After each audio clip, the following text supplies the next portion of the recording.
Purihin po ang pangalan ng Panginoon. Magandang morning sa inyong lahat. Kamusta ang inyong Pasko? Merry ba ang inyong Pasko? Yung iba ay sobrang merry. Yung iba ay merry lang. Anyway, ngayong araw pong ito ang last Sunday ng 2024 and I was told na parang magiging Thanksgiving service po natin ito, and so I prepared a sermon patungkol po sa pagpapasalamat po natin sa ating Panginoon. At bago po natin simulan ang message po nito, ay kaunting announcement lamang. Sa January 25, ito pong next Sunday, ay atin pong annual anointing service. Hindi po dito sa church ang venue ng anointing service po natin, kundi sa Star Mall, third floor yata yun, Trade Hall, second floor. Basta hanapin nyo na lang yung nagkakaingayan doon sa January 5. Continue to pray na patuloy po tayong samahan ng ating Panginoon. So today, para po sa closing sermon, sort to say, ang message po natin for today ay in everything, give thanks. At pinili po natin itong message about Thanksgiving because gusto po natin na maturuan ang bawat isa na tayo po ay matutong nagpapasalamat sa lahat ng bagay because natutunan po natin sa sanlibutan na the only time na tayo po ay magpapasalamat as per the world is concerned ay kapag merong mga magagandang bagay na dumarating po sa ating mga buhay. Ito ay kabaliktaran sa itinuturo ng banal na kasulatan, at dahil ito po ay itinuturo ng banal na kasulatan, kailangan po natin itong pag-aralan as backdraft ng transition po natin from 2024 to 2025. Kaya po, hayaan po ninyo na ang message pong ito ay dumating sa inyong mga puso. At ito po ay galing sa 1 Thessalonians chapter 5, verse 18. Dalawang Bible translations ang atin pong gagamitin, Tagalog at saka English, the King James Version, at saka ang Mabuting Balita, Biblia. So ang sabi po ng King James, in everything give thanks, for this is the will of God in Christ Jesus concerning you. Sabi niya po sa Tagalog, at magpasalamat kayo sa Diyos sa lahat ng pagkakataon, sapagkat ito ang kalooban ng Diyos para sa inyo, sa inyong pakikipag-isa kay Kristo Jesus. So, kaunting background lamang, na kagaya po ng exhortation ko po nung Friday, at nagkaroon po tayo ng intercession po rito ng Friday, ang verse 18 ay panghuling mga instructions ni Paul sa mga taga-Thessalonica after niya po naturuan sila na ang Panginoong Jesus ay malapit na ang kanyang pagbabalik. So, isa sa nabanggit po natin nung Friday ay pray without ceasing. Yan po ay nasa verse 16 or 17, kung di po ako nagkakamali. And then, ang sumunod po diyan ay ito pong text natin na, in everything give thanks, for this is the will of God in Christ Jesus concerning you. Sa madali pong salita, ang background po ng pray without ceasing at saka in everything give thanks, ito po ay patungkol sa nalalapit na pagbabalik po ng ating Panginoong Hesukristo. Na sa atin na mga sumasampalataya, ayon po sa sulat po na ito, ay kinakailangang magkaroon po tayo ng isang attitude na ang atin pong pagpe-pray at ang ating pagpapasalamat ay hindi lamang seasonal. Alam niyo yung seasonal? Nasa panahon lang na gusto natin or nasa panahon or sa mga pangyayari or sa mga circumstances lamang natin ibinebase ang ating prayers at saka ang atin pong pagpapasalamat. Take note, una, ang sabi po ng verse 17, without ceasing, pray without ceasing. And then ang sabi po ng verse 18 na text natin, in everything. In everything. So ang pananalangin, ang sabi ni Paul, ay kailangang maging buhay ninyo, hindi lang seasonal, and at the same time, ganun din ang inyong pagpapasalamat, na hindi rin lang seasonal or kung kailan lamang ninyo gustong magpasalamat sa Panginoon, dun lang po tayo magpapasalamat sa ating Panginoon. Ito pong verse 18 ay hindi lamang po ito isang verse na nagsasabi po na ito ay isang talata, kundi ang verse 18 po ay isang panawagan na mamuhay po tayo na punong-puno ng gratefulness or ng gratitude, at ang nagiging expression ng gratefulness po natin na ito ay ang sinasabi po natin na thanksgiving or thankfulness.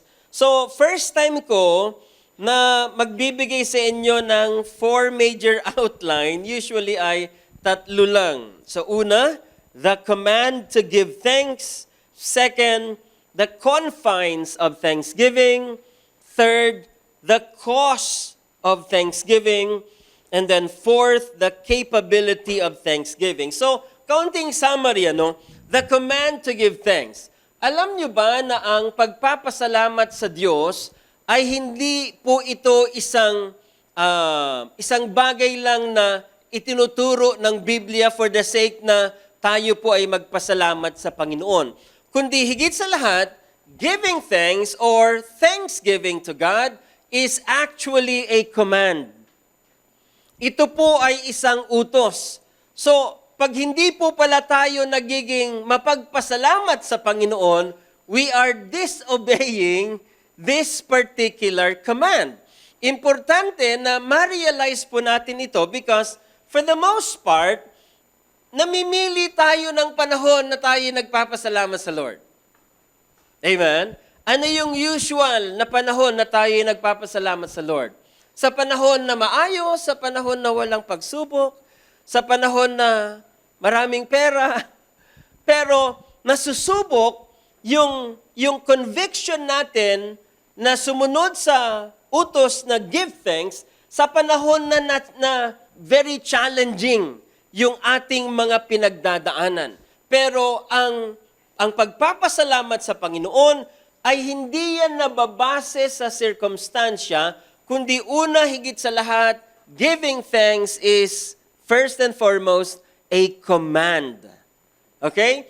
So second, ang salita pong confines ay scope. Kailan tayo at hanggang saan tayo at sa anumang bagay tayo dapat magpasalamat sa ating Panginoon. Mamaya ay merong 3 areas ng life po natin na kailangan po nating magpasalamat. And then third, the cause of thanksgiving. What prompts you to give thanks? Ano dapat ang nagtutulak sa atin para tayo po ay magpasalamat? And then, panghuli, the capabilities or the power of thanksgiving. So when you are thankful to the Lord, ano ang nangyayari sa life mo?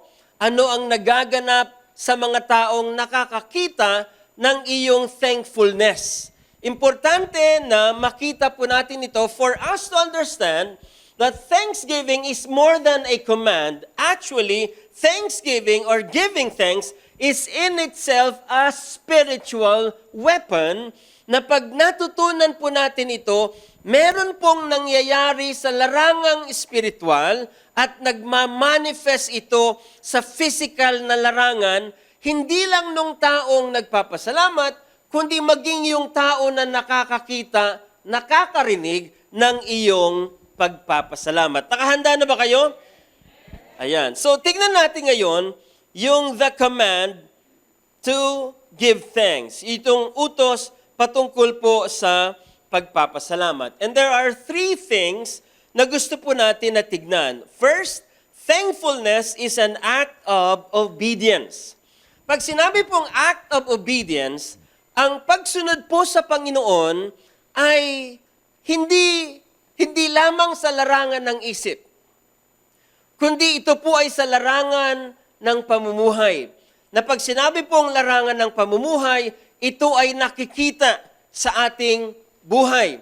So pag sinabi pong thankfulness is an act of obedience, dahil ito po ay isang utos sa makatuwid, the way na susundin natin ang command to give thanks is in itself an act of obedience. So, tayo po ay sumusunod pag tayo po ay nagpapasalamat sa ating Panginoon. So, can you imagine ang ating Diyos na makapangyarihan, once na makita niya ang bawat isang sumasampalataya, na sa panahon na hindi natin kayang automatic na magbigay ng pasasalamat sa Panginoon, ay nakakayanan nating mag-obey despite na very challenging ang ating situation, and yet we obey. Imagine what God sees in you, and imagine what God feels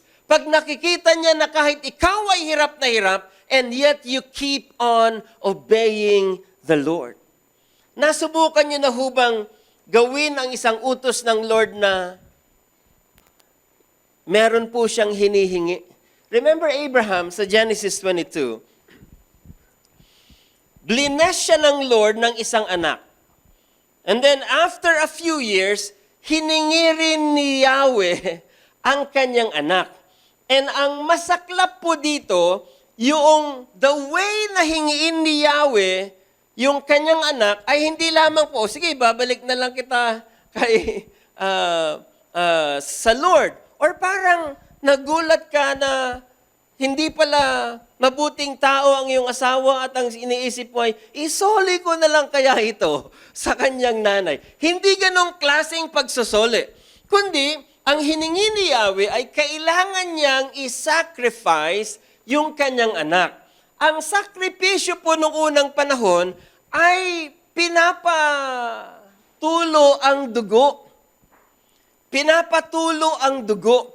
Ngayon, kung familiar kayo sa Genesis 22, especially sa words ng Genesis 22, ang sabi ng unang talata ay, kinausap ni Yahweh si Abraham at ang sabi niya ay, i-offer mo ang iyong anak na si Isaac sa bundok na aking pagdadalhan sa inyo. Ngayon, ang very intriguing na response po ni Abraham ay ang salitang ito. Early in the morning, Abraham rose up and he went straight to the mountain in which God told him to go. Mark the words, early in the morning. Pag sinabi pong early in the morning, ito po ay nangangahulugan na pagkarinig niya kagabi, madaling araw pa, ay sinasakatuparan na niya yung narinig niyang utos kagabi galing kay Yahweh. Which means, kung meron mang gap of hours, or sabihin natin, for the sake of argument, 5 hours in between the giving of the command and the acting of obedience, or yung action of obedience ni Abraham, there's 5-hour gap for the sake of argument. But makikita pa rin po natin dito na kahit mahirap yung command, sinunod pa rin po ni Abraham. So ang tanong natin ngayon ay ganito. In terms ng thanksgiving, how prompt or gaano kabilis from the moment na marinig mo ang utos ng Panginoon to the acting of or fulfilling that command, ilang oras or ilang minuto or gaano kabilis tayo na sumunod sa ipinagagawa ng Panginoon, especially sa panahon na napakahirap sundin. I would understand, kung nagreklamo si Abraham at sakaling sinabi niya, Yahweh, hindi ba ibinigay mo si Isaac sa akin, bakit mo kukunin? Legit. Okay lang na argument. Pero, first thing that you would notice, from the attitude of Abraham, wala po siyang complaint. Amen? Ngayon, in particular, sa utos na to give thanks, for the most part, mas maraming complaints tayo pag tayo ay inuutusan ng banal na kasulatan or inuutusan ng Panginoon to give thanks. O na-lay off ka ngayong Pasko. Sabi ng Biblia, in everything give thanks. Ang hirap naman yan, Lord. Paano ako makakapag-give thanks sa iyo? Lay off ka lang. Sabi ng Lord, okay, ibigay mo ang tithes mo. Ha? Magta-tithes pa ako, wala na nga akong trabaho. So, you see, yun pong human inclinations natin na sometimes, pag challenging ang ating sitwasyon, hesitant tayong magbigay ng pasasalamat sa Panginoon because we think the only time na magpapasalamat po tayo ay kapag meron tayong dahilan para magpasalamat. But keep in mind, obedience is the highest reason para tayo po ay magpasalamat because now we know that giving thanks is a command. Giving thanks is a command. Second thought, if we're not being thankful, we are disobeying. Ganun lamang po kasimple yan. Wala pong middle ground. Wala pong middle ground. Kung hindi tayo nagpapasalamat sa Panginoon, natural hindi tayo sumusunod sa ating Panginoon. Third, which is the most important, thankfulness reflects faith. Kapag meron po tayong ugaling nagpapasalamat lagi sa ating Panginoon, kahit sa ano pa mang nagaganap sa buhay po natin, it reflects the faith that you have. Because una sa lahat, ang mga taong may pananampalataya lamang sa Panginoon, ang merong kakayanan na magpasalamat sa kabila ng mga bagay na una hindi niya gustong mangyari sa life niya. Sino ba sa atin ang gustong makaranas ng kahirapan? Nobody. Amen? But despite na merong nagaganap sa atin na hindi natin gusto, ang command ng Panginoon, ang will ng Panginoon, sa anumang pangyayari, tayo po ay laging nagpapasalamat. So kapag lagi tayong nagpapasalamat, it reflects that you are a believer of God. That you are a believer of God. One time, meron po akong pinuntahan doon po sa malapit sa bahay namin. Nakakita na ho ba kayo ng grumpy? Ano bang Tagalog ng grumpy? Bugnutin, tama ba? Yung walang dahilan, nagagalit siya. So, traffic po yung aking dinadaanan. And then all of a sudden, meron pong matanda na tatawid po magko-cross nung street po na iyon. Yung sa harap ko po, dalawang sasakyan, so huminto yung pangatlong sasakyan sa harapan, so everybody stop. Yung nasa likod nung unang sasakyan na huminto, bigla po niyang pinindot yung kanyang busina at ang sabi niya, "This is not a crosswalk. This is not a pedestrian crossing." Sabi niya. Lumabas po yung nasa unahan ng sabi niya, "What's your problem?" Nakakita na ho ba kayo ng ganitong tao? Ha? It reflects the kind of life and the kind of heart na mayroon po siya. But watch out for those believers. Watch out for those believers na nagda-drive. or believers na kahit saan po kayo magpunta, anything that happens to them, ang sasabihin lang nila, praise God, praise the Lord. Praise the Lord, natapakan yung bagong cutex na paa mo, hallelujah ka pa. Diba? Praise the Lord na naiwan mo yung wallet mo, praise God. Because it reflects your thankfulness to God, reflects the faith that you have. Amen? And ang isa sa pinakamalinaw na expression ng isang mananampalataya is thankfulness. You know why? Sapagkat yung mga taong hindi kumikilala sa Panginoon, pag narinig ka nilang, praise God. Natapakan yung bago mong cutex ang sabi mo, praise God. Ang tingin at ang dinig ng mga taong hindi kumikilala sa Panginoon, naiintriga sila because why would you say thank God kung merong pangit na nangyayari? That in itself is a testimony of your faith. At sasabihin nilang, there must be a reason kaya mo ginagawa iyan. At magkakaroon po sila ng idea, only believers of Christ can do thankfulness sa panahon ng hindi karapat-dapat. Amen. Palakpakan natin ang Panginoon. So, sa confines naman of Thanksgiving, kailangan po nating iayos po ito, no? In everything, not for everything. Ang actual na sinasabi ng 5:18 ay, in everything, hindi for everything. Ang ipinagkaiba po ng in everything sa for everything ay ito. Pag sinabi mong, Lord, salamat sa karamdaman, that's for everything. Pag sinabi mong, Lord, salamat sa iyo, kahit na meron akong karamdaman, that's in everything. Ang utos is not to give thanks for everything. Ang utos ay give thanks in everything. Nakikita ninyo ang kaibahan? Because pag hindi po natin nakita ang kaibahan, magkakaroon po tayo ng maling kaunawaan patungkol sa kung kailan tayo dapat magpasalamat. Halimbawa, hindi naman sumakabilang buhay ang iyong asawa, sumakabilang bahay siya. Pag sinabi mong, Lord, thank you!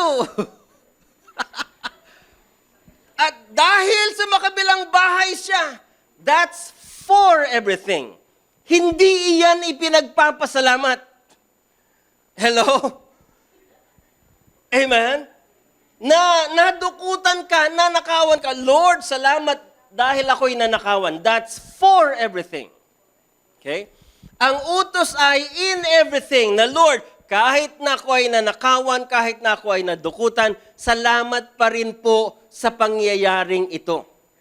So, hindi po yung kaya ka nagpapasalamat dahil nanakawan ka. Kundi nagpapasalamat ka sa kabila ng ikaw ay nanakawan. Sapagkat ang thankfulness, despite of the bad things na nagaganap po sa ating mga buhay, is an expression of your trust sa Panginoon na kahit pangit ang nangyari, pwede pa rin baliktarin ng ating Panginoon or despite na merong bad things na nangyari, pwede ka pa rin i-bless ng ating Diyos. That's the meaning of in everything, not for everything. Maliwanag po ba? Okay, so there's 3 areas. First, thankfulness in good times.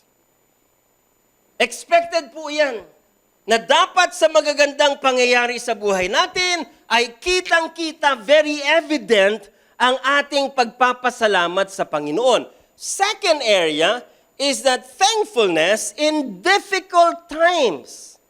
Dapat ang ugali natin ay nagpapasalamat tayo kahit na medyo mahirap ang pangyayari.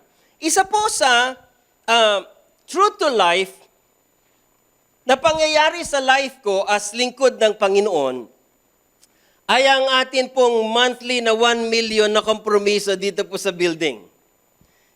Especially po pag palapit na po yung 17, kasi 17 po yung si Judith.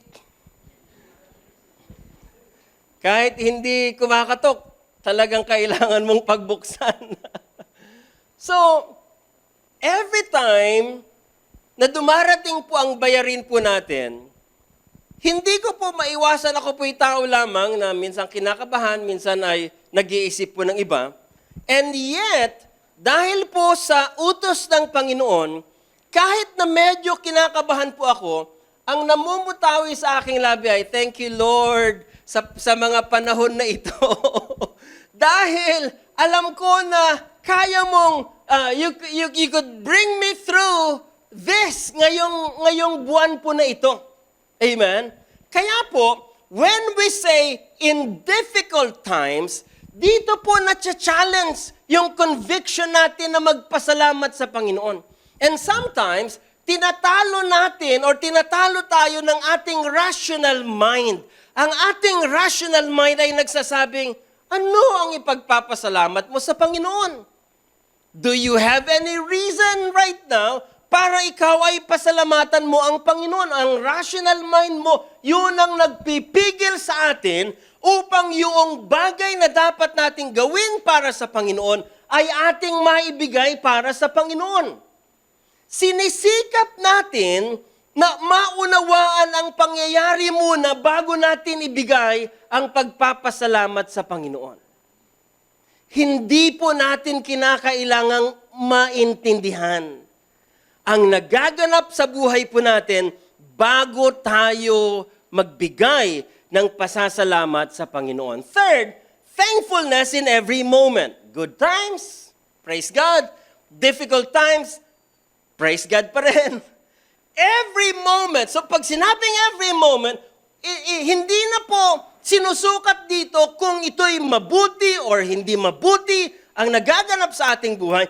Basta ito, kagaya ng pray without ceasing sa verse 17, ganun din ang pagpapasalamat natin na hindi tayo dapat tumigil sa ating buhay, sa ating pagpapasalamat sa ating Diyos.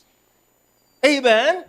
Sapagkat gaya ng pananalangin na ini-encourage po tayo ng Bible, na ito dapat ay maging buhay ninyo, the same thing with thankfulness. Na lagi tayong nagpapasalamat sa Panginoon. Thanksgiving is not limited to a season or a situation. It's a continuous posture of the heart. It's a continuous posture of the heart. Kaya po, pag sinabi pong thanksgiving, it really doesn't matter kung okay kang mag-praise or okay kang magbigay ng pasasalamat or hindi ka okay na magbigay ng pasasalamat. It really doesn't matter. Because sa isang mananampalataya, pag sinabi pong continuous posture, regardless kung saang lugar ka naroon, regardless kung anong laman ng bulsa mo, regardless kung may laman ng GCash mo o wala, regardless ang lahat ng ito, as long as you are a believer of Christ, you must continue to obey the command of our Lord Jesus Christ. Amen. Palakpakan natin ang Lord. So it must be a continuous posture. Amen. Ito'y alam ng ilang mga na isasakay ko pag ako ang nagdadrive. Mainipin ho ako. Hindi ho ako pumipila sa grocery na 3. Yun ho ang isang kahinaan ko. Mainipin ako. Nung ang atin pong church ay nasa Cubao, ako po ay nakatira dyan sa BGC, sa Fort Bonifacio. From Fort Bonifacio, palabas pa lang ho ng EDSA, ay halos 45 to 1 hour ang aking biyahe.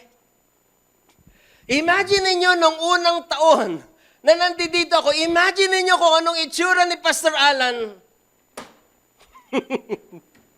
Kung ano-ano na lang ang maiisip mo. But deep inside my heart, nababagot ako, bored ako, naiinis ako because I don't want this situation. First, hindi ako sanay sa ganun. Dito, pag sinabing ang travel time is 1 hour, that means ang distance is 1 kilometer. Sa US, pag sinabing ang travel time is 1 hour, that's about 100 miles. So malayo yung nararating mo. So hindi ako sanay sa ganun.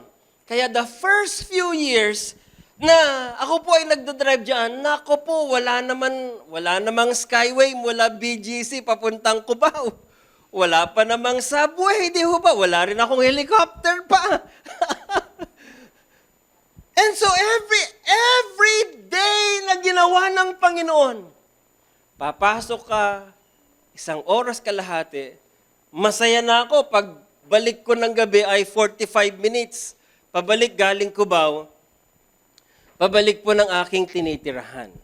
What I'm trying to say is this: thankfulness is never the attitude ng bawat isa.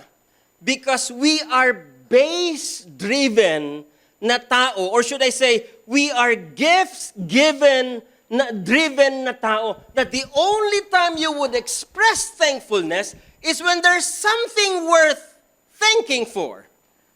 Amen? Halimbawa, kumidlat, tapos yung tabi mo ang tinamaan. Praise God. Kung ikaw ang tinamaan, magpe-praise God ka ba? I don't think so. Amen? Yun po bang ganito, shopping rush ng Christmas, hanap ka ngayon ng parking. Wala kang mahanap na parkingan. Tapos biglang merong lalabas. Tapos sasabihin mo, purihin ang Panginoon, salamat. Pero kung maghapon kang paikot-ikot niyan, I don't think magsasabi ka ng purihin ang Panginoon. Why? Because you're not inclined to give thanks on the basis na hindi natin kinasanayan ang mga bagay na ganito. Amen? Pero ang utos ng banal na kasulatan is, in everything we give thanks. And the only group of people that is able to give thanks every moment ay ang mga mananampalataya ng Panginoon. Amen. Palakpakan natin ang Lord. Let's go to the third point, the cause of thanksgiving. Saan nanggagaling or ano ang reason natin para magpasalamat sa Panginoon? Ang sabi po ng second section ng verse na ito, for this is the will of God in Christ Jesus concerning you. For this is the will of God concerning you. Pag sinabi pong concerning you, these are believers. Ito ay mga mananampalataya ng ating Panginoong Hesukristo. So ang sabi niya sa first part, in everything, give thanks. Why should we give thanks? For this is the will of God. Dahil ito ang kalooban, ito ang desire, ito ang kagustuhan ng Diyos sa inyo na mga mananampalataya. Sa makatuwid, mga brothers and sisters, when you have a heart na laging nagte-thank you sa Panginoon, na punong-puno ng thankfulness, regardless ng ating mga situations, ang sabi rito, this is the will of God, which means nagagawa mo ang kalooban ng Diyos. For this is the will of God. Ito ang kalooban ng Panginoon. So, you are not driven to give thanks on the basis of good things happening to you, but you are doing this because this is the will of God. Amen. And then, fourth, the capability of thanksgiving. Pag tayo po ay nagpapasalamat lagi sa Panginoon, ito po ay isang bagay na meron pong after effect, meron po siyang fruit or merong nangyayari. Thankfulness isn't just an act of obedience, but it's also a powerful spiritual weapon. Papaano mo nasabi yan, Pastor Alan, na ang thankfulness is a powerful spiritual weapon?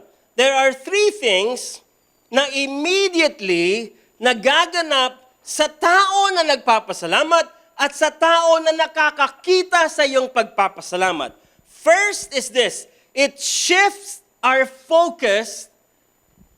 Pag sinabi pong it shifts your focus, usually, pag meron tayong problema, nakafocus po tayo sa ating problema.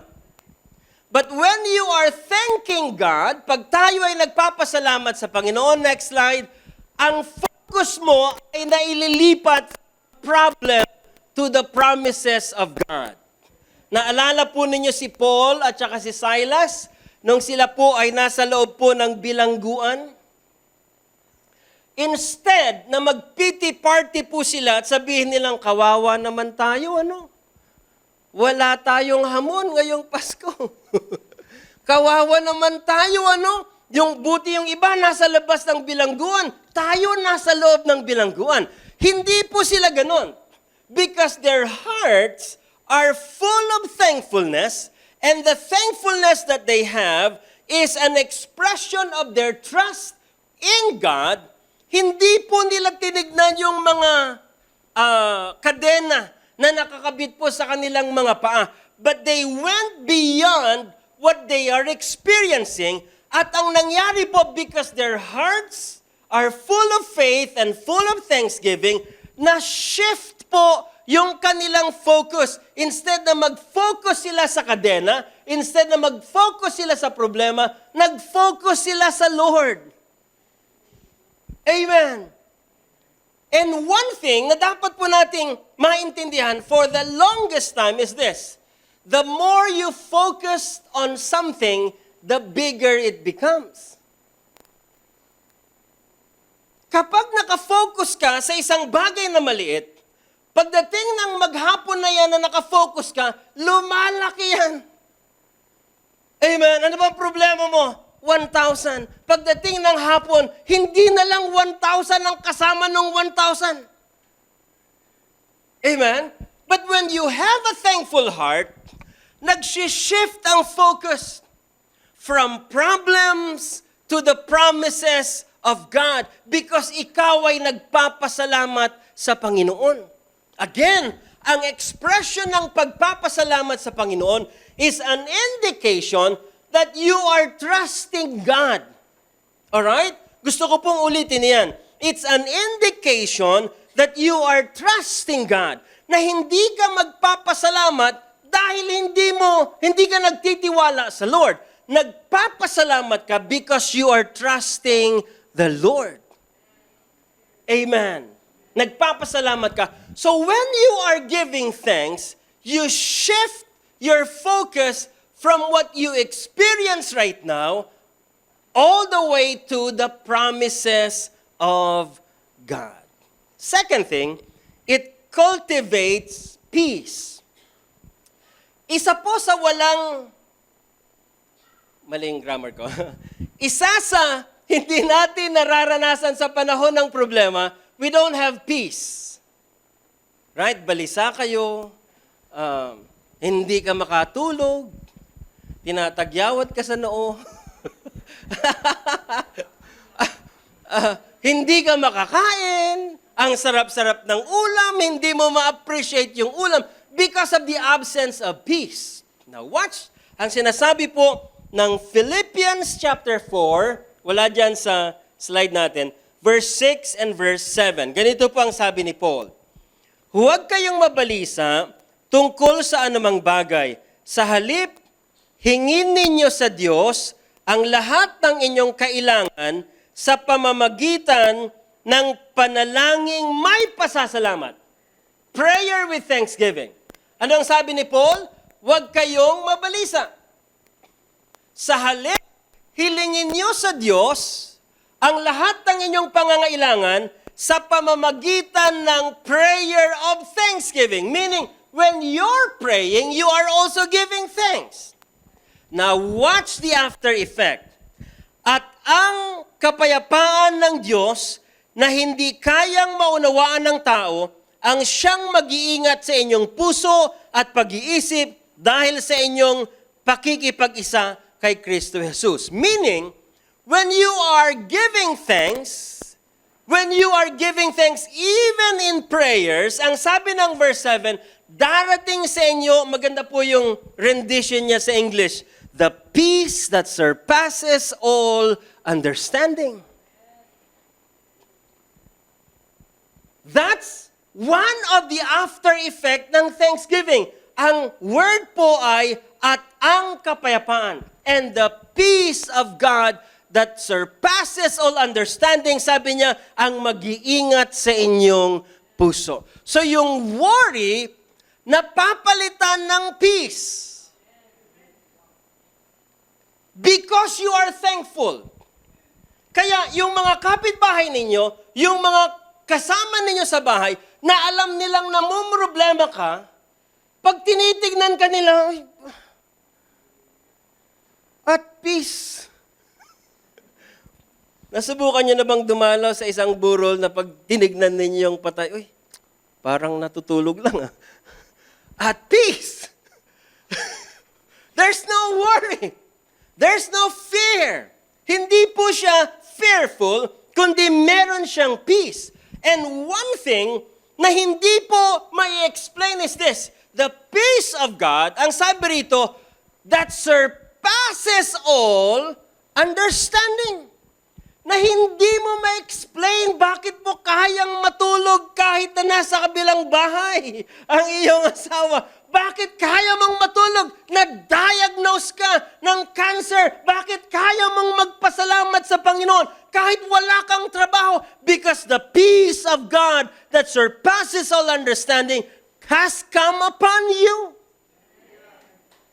Amen? Yung pangamba natin, yung worries natin, napapalitan po iyan when you have the attitude of thankfulness. And then third, it builds faith. Pag ikaw ay laging nagpapasalamat sa Panginoon, isa sa personal po ninyong mararanasan, it builds up your faith. Nabibuild up, na i-strengthen ang iyong pananampalataya, mga brothers and sisters, because that's one of the after effect of thankfulness. Amen? Hindi pwedeng hindi maapektuhan ang ating pananampalataya when we are being thankful. Amen po ba? Let me give you a short illustration ng tunay na kakaibang attitude. Ito po ay galing sa diary ni Matthew Henry na isinilang noong 1662 hanggang 1714.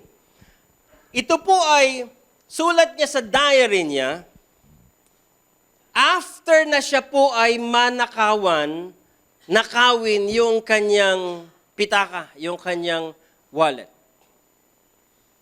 And he wrote 4 things sa kanyang diary. Ang sabi niya, first, let me be thankful because I have never been robbed before. So, iniisip ko po ito, how could you make time na sumulat sa diary mo and then ang first entry mo is this, after na ikaw ay nakawan, ang sabi niya, because I have never been robbed before. Wow! That's thankfulness. Amen? Galing po kami ng Northern Luzon, kasama ko po yung family ng kapatid ko. Nag-blow out po yung isang gulong ng aming sinasakyan.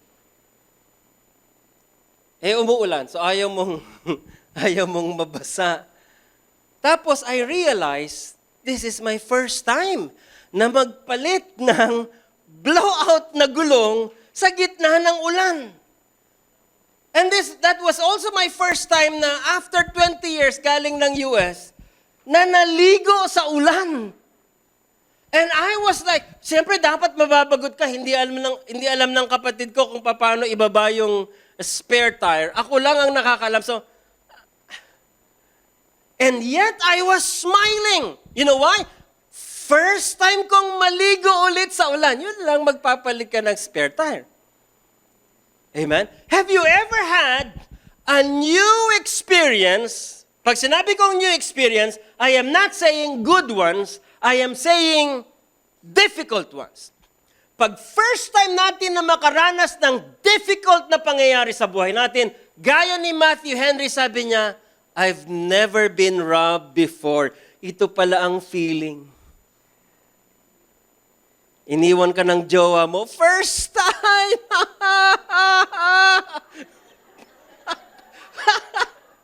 Ganito pala ang pakiramdam.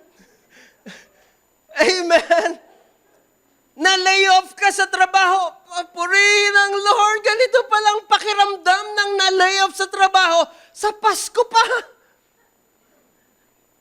Amen. And then he wrote this second entry sa diary niya. Sabi niya, second, although they took my purse, wallet, purse ang unang tawag doon sa wallet noon. Although they took my purse, but they did not take my life. Amen. How's that for a Thanksgiving? Na kahit pangit ang nangyayari sa life po natin, when you realize you still have your life. Amen?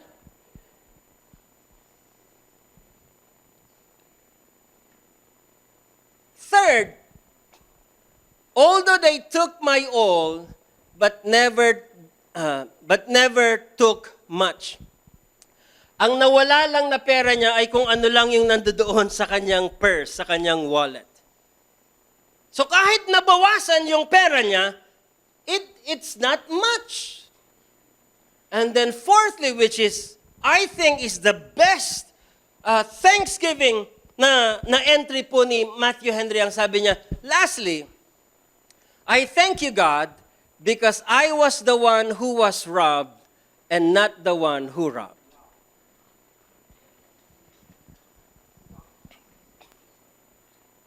Lately po ay, pagdarating po ang Pasko, dumadami po ang mga text sa akin at saka mga chat. Tapos nagtataka ako, nadadagdagan ang aking mga inaanak. Pag-araw ho ng Pasko, pati yung mga 2 years, 5 years na hindi nagchat-chat sa akin, biglang magchat-chat, Pastor, Merry Christmas, advance Happy New Year. I just wanted to be open with you. I've shared this kay Pastora Jane. Meron po akong kababata na he lost everything. He just lost his brother. He just lost his mom. And so, I think wala pang one year ang pagitan ng pagkamatay ng nanay niya at saka ng brother niya. So, pag namamatayan po siya, namatay si nanay. Kaya ka naman, magsisend ka ngayon. Sabi ko, ano Gcash mo? Sisend ako sa Gcash. Wala pang 6 months, sabi niya, namatay yung aking kapatid. Alam niyo na ibig sabihin nun, matik, di ba? Alam niyo naman tayo, magaling bumasa. Hindi pa nagsasalita, alam na ang ibig sabihin. Sisend ka na naman. Lately, sa tagal-tagal na po, after 1 year na hindi po siya nagpaparamdam sa akin, bigla po siyang nagparamdam at ang sabi niya, Merry Christmas, Pastor. Happy New Year. This time, hindi ho ako naawa. Nainis ako. Kasi ang feeling ko, kung kailan mo lang kailangan ako, dun ka magsesend ng message. Eto ngayon, tawag po ako sa nanay ko. Sabi ko, Mang, si ganito, ganito, ganito, ganito. Alam nyo, ang sabi po ng nanay ko, sabi niya, mapalad ka kasi ikaw ang hinihingian, hindi ikaw ang nanghihingi. I remember this part kay Matthew Henry. It was I who was robbed, hindi ako ang nagnakaw. There are many reasons para tayo po ay magpasalamat sa Panginoon. Kaya ang 1 Thessalonians 5:18 is more than a verse. It's a call. Ito ay panawagan ng Panginoon sa atin na mga mananampalataya na mamuhay tayo na punong-puno ng pagpapasalamat sa ating Panginoon. Amen. Hindi tayo nagpapasalamat dahil pangit ang nangyayari sa atin, kundi nagpapasalamat tayo sa kabila ng pangit ang nangyayari sa atin. Ano ba yung sinasabi rin ni Paul sa Romans chapter 8 verse 28? In all things, God works together for good to those who love God. That means, hindi lahat ay for good if you do not love God. Sa mga taong merong love sa Panginoon, everything, sabi niya, in everything you give thanks. For we know that God works together for good for those who love God. Kaya, as our last Sunday service po dito sa main church, as we would worship later, gusto ko pong pasalamatan natin ang Lord sa lahat ng mga nangyari, magaganda, mas maganda, at sobrang ganda na naganap sa atin ngayong 2024. We give thanks to the Lord. Amen? Pero I would go beyond this. Sa panibagong taon na 2025, ito rin dapat ang maging attitude natin regardless ng ating mga nararanasan sa buhay. Amen. Kaya pag inutangan ka, praise God. Hindi ako ang nangungutang. Amen. Pag meron kang first time na pangit na hindi mo pa nararanasan, purihin ang Lord, ganito pala ang karanasan.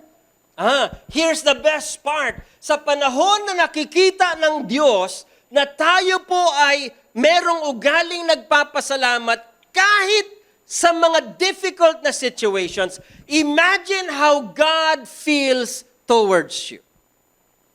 Imagine kung ano ang nagiging damdamin ng Panginoon towards you. Amen.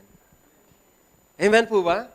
Kaya po, ang pagpapasalamat ay isang honor or isang privilege ng isang mananampalataya na bigyan dangal natin or parangalan natin ang Diyos. Because when God sees that you are in a difficult situation, but He sees you smiling and He sees you giving thanks, imagine ninyo what's the mind of God. Ano ang nasa utak ng Panginoon?